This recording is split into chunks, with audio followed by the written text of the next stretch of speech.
Aleyküm dostlar. Ben Özel'in intayın yaşgırdıgan kitabımını okuyay. İsmi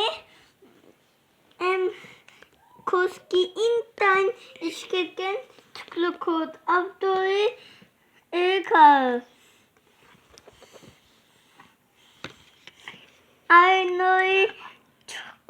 Aynı çokanda bir yapılmakta bir küçük tumbaiken.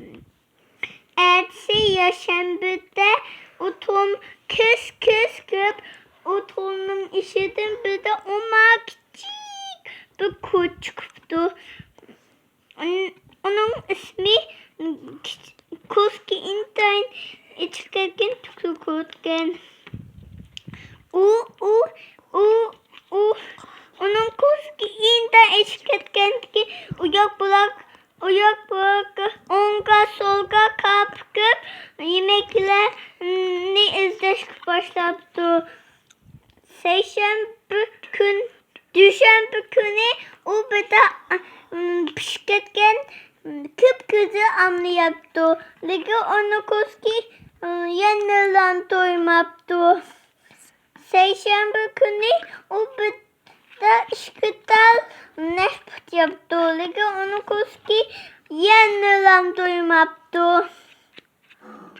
Çarşembe günü o üçtal alıcı yaptı. Onu koski yanılan doymaptı.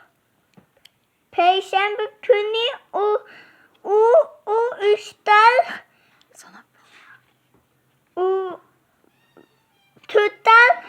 tutal bücürgen yaptı. Onu koski yanılan doymaptı. Cuma günü o 5 dal abdesini yaptı. Onun koski yanılan doymaptı.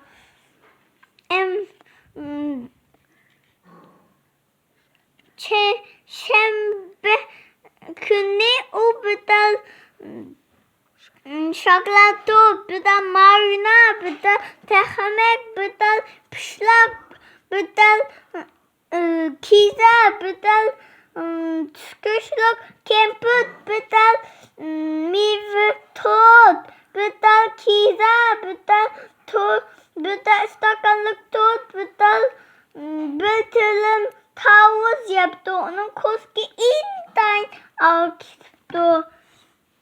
Yani yaşayan bir günü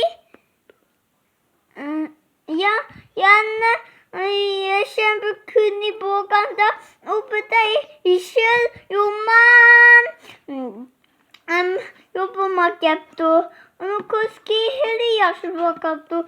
O emdi bun küçük vaktidik ama küçük emesken tektonik cakettik yoğun sımır baktı. O özüge bir dal üye saptı. Andın